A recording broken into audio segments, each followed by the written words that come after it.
کوئی ایسا بندہ ہو نا جس سے ہم بات چیت کر کے کہ آپ سب کو بلوچ نسل کشی، پشتون نسل کشی، 14 سال کی عمر میں آپ نے اس کو اغوا کیا ہے. آج 2023 ہے. 10 سال والے پرانے کی ہم ذمہ دار نہیں ہیں. یہ کیا بات ہو گئی؟ کیا جو 10 سال سے لاپتہ ہے اس کا وہ کسی کا باپ نہیں ہے؟ میڈم ایک سوال ہے، یہ ایک بچے کی تصویر ہے یہاں پر، کیوں اٹھائی ہے؟ یہ ایک بچے کی تصویر ہے، مجھے اس کے بارے میں بتائیں. میں کوئی میڈیا پرسن نہیں ہوں لیکن یہ مجھے بہت زیادہ ڈسٹرب کر رہی ہے، اس کے بارے میں مجھے کچھ بتائیں. یہ میں ان سب سے سوال کرتی ہوں جو تشدد کے نام پر جو ہے نا اس تحریک کو ختم کرنا چاہتے ہیں، اس تحریک کے خلاف غلط پروپیگنڈا کرنا چاہتے ہیں. میں اسے پوچھتی ہوں کہ کیا یہ ایک دہشت گرد ہے؟ 14 سال کی عمر میں آپ نے اس کو اغوا کیا ہے. آج 2023 ہے. اس کی ماں کامتی ہوئی آئی ہے، اس کی بہن جو ہے نا بے ہوش ہو جاتی ہے. یا ہمارے ساتھ 85 سال کی بوڑھی اماں ہے، شاہ نواز کی اماں. اس کو کل جو ہے نا بلڈ پریشر اس کا آئی ہوا ہے، اس کی ECG وغیرہ ہوئی ہے. آج کل اس کو ہارٹ اٹیک ہو جائے، وہ رو رہی ہے کہ میرا بیٹا آ جائے تاکہ میرے جو 2 نواسے ہیں اس کا کوئی خیال رکھ سکے.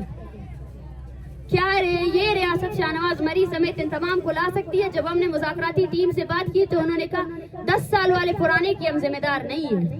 یہ کیا بات ہو گئی؟ کیا جو 10 سال سے لاپتہ ہے اس کا وہ کسی کا باپ نہیں ہے؟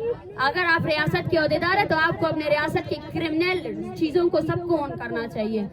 میں یہی ان کو سوال کرتی ہوں، سب سے پہلے جو یہاں پہ گمشدہ جن کو آپ نے اٹھایا ہے طالب علموں کو، ان سب کو رہا کیا جائے. اور دوسری بات یہ ہے جو آپ نے اس تحریک سے منسلک جتنے لوگوں پر سینکڑوں لوگ سڑکوں پہ نکلے ہیں بلوچستان میں ہزاروں کی تعداد میں، آپ نے جو ہے نا تقریباً 100 سے زائد لوگوں پر جو ہے نا FIR درج کیے ہیں. ان FIRs کو کوش کریں. اور میں بارہا کہنا چاہتی ہوں کہ جب تک ہمارے سب سے زیادہ مطالبات پورے نہیں ہو جاتے ہیں ہماری کوئی بھی مذاکرات کامیاب نہیں ہوں گے.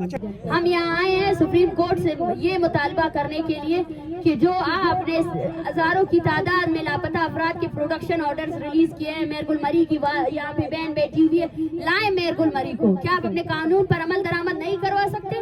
ہزاروں مرتبہ آپ نے جبری گمشدگی کے نوٹس لیے ہیں لیکن ان نوٹسز پر عمل درآمد کیوں نہیں ہوا ہے؟ اور یہ جو یہاں پیچھے بیٹھے ہوئے کسی کا 14 سال سے غائب ہے، کسی کا 10 سال سے غائب ہے، پہلے ان کو لے کر آئے.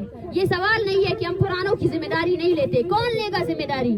یہ دیکھیں، یہ سرکاری ملازم، یہ آپ بلوچوں کو دہشت گرد کہتے ہیں، یہ اس نے وردی کیا کس کی بہنی، لیکن اس وردی نے بھی اس کو نہیں بچایا کیونکہ اس کے نام کے آگے بلوچ لکھا ہوا تھا. اور پنجاب میں آئے ہیں اور ایک پیغام لے کر آئے ہیں. پنجاب یا وفاق میں آئے ہیں، اسلام آباد میں آئے ہیں. ہم سب سے یہی کہنا چاہتے ہیں کہ آپ سب کو بلوچ نسل کشی، پشتون نسل کشی، قتل و غارت جاری ہے. سیکیورٹی کے نام پر ہمیں ان سب کے خلاف نکلنا پڑے گا. اور جب اگر ہمارے درمیان کوئی نفرت ہے تو اس کو بھی ختم کرنا پڑے گا. ہم پنجاب کے عام عوام سے مخاطب ہیں کیونکہ وہ سب گھر میں ان کے بھی والدین ہیں، ان کے بھی بچے ہیں. ان کا درد سمجھے، ان کا درد سمجھے. بلوچ ہونے کا مطلب یہ نہیں ہے. آپ بھی اپنے ریاست سے سوال کریں ان سے کہ کیوں بلوچستان کو چھاونی بنائی ہوئی ہے، کیوں آپ معصوم لوگوں کو مار رہے ہیں. اگر آپ کا انڈیا کے ساتھ کوئی مسئلہ ہے تو وہ تو آپ کا ہمسایہ ملک ہے، آپ تو اسے ہاتھ ملاتے رہتے ہیں، آپ تو بولتے ہیں میرے ان کے ساتھ اچھے تعلقات ہیں. جائیں اور انڈیا کے ساتھ آپ کے جو مسائل ہے اس کو حل کریں ایز اے ریاست. اس کا مطلب یہ نہیں ہے کہ انڈیا کے نام پر جو ہے نا آپ معصوم لوگوں کو قتل کریں. یہ کوئی جواز ہی. یہ دیکھیں آپ کی ریاست جو ہے نا صرف بلوچستان میں، پاکستان میں نہیں بلکہ دبئی میں بھی بلوچوں کو گمشدہ کرتی ہے. دبئی میں راشد حسین کو گمشدہ کیا گیا. آپ کے نیوز چینلز میں یہ بتایا گیا کہ دبئی سے ایک مطلوب دہشت گرد کو جو ہے نا پکڑا گیا ہے لیکن وہ راشد حسین آج تک کسی عدالت میں پیش نہیں ہوا. اس کی ماں یہاں آئی ہے، آج 25 دسمبر کو اس کا 5 سال پورے ہونے والے ہیں. کیا بلوچ کو آپ کی عدالتوں میں پیش ہونے کا بھی اختیار نہیں ہے؟ ہم سے یہ کہا جاتا ہے کہ یہ دہشت گردوں کے پیچھے لگے ہوئے. ہم نے کہا ہے ہم ان کو معصوم نہیں کہہ رہے، ہم ان کو یہ کہہ رہے ہیں کہ بھئی اپنی عدالتوں میں پیش کرو. یہ عدالت ہے آپ کی اسلام آباد کی نا، لے کر آؤ ان سب کو. یہ لوگ بولتے ہیں ہمیں ہمارے پیارے دکھاؤ اور ان عدالتوں میں جو بھی کیسز لگانے ہیں لگاؤ. اگر آپ کہتے ہیں کہ وہ مجرم ہے تو لگاؤ نا کیسز. کیوں ان کو